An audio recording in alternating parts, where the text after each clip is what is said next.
Now let's hear the physician's perspective. I want to welcome Dr. Charles Modlin.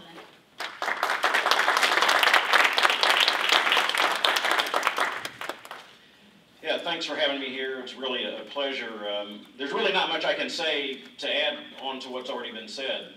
But I just wanted to, echo my support for what the Red Cross initiative is to reach out to the black community, to encourage the black community to become organ donors, or actually blood donors. I'm always thinking about organ donation because I'm a transplant surgeon, but to be blood donors. And in fact, I was going to mention this statistic about the percentage of African Americans who are blood donors. In some areas of the country, it's only about 1%.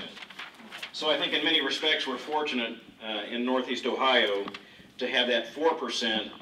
And Brent and Mr. Plate actually informed me a couple years ago a statistic which I wasn't really aware of. The Cleveland Clinic, and I'm not sure if this still holds true, is the second largest consumer of blood products, actually the first largest consumer of blood products in the United States? In the world, okay.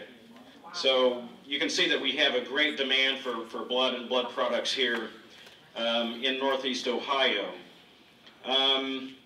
One of the most important reasons, I'm on the Red Cross Community Advisory Board, and in basically formulating the plans to have this meeting here today, there was a general consensus in terms of what we could do to reach out to the black community to encourage more blood donation.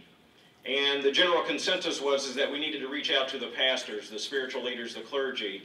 And the reason is, myself as a physician, as a healthcare provider, and the Red Cross as an organization, we're limited in our ability to effectively penetrate the black community the way in which we need to.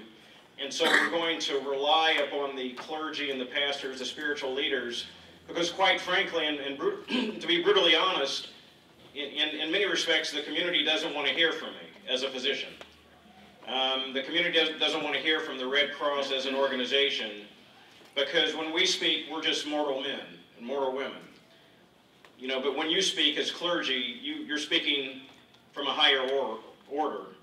And so you have a greater ability to penetrate the community because whenever you say something, people listen because they know that you're speaking the Word of God. So I would really encourage you to get involved. You can actually lead your congregations and your parishioners to accepting the fact that we do need people to stand up and step up and become blood donors, blood marrow donors, organ donors. And before I close, actually, I would like to recognize the presence of a very important person here in the room, Ms. Cheryl Boyce and one of her staffers, Bhutan. They're actually from the Ohio Commission on Minority Health, and they drove all the way up from Columbus to be here today.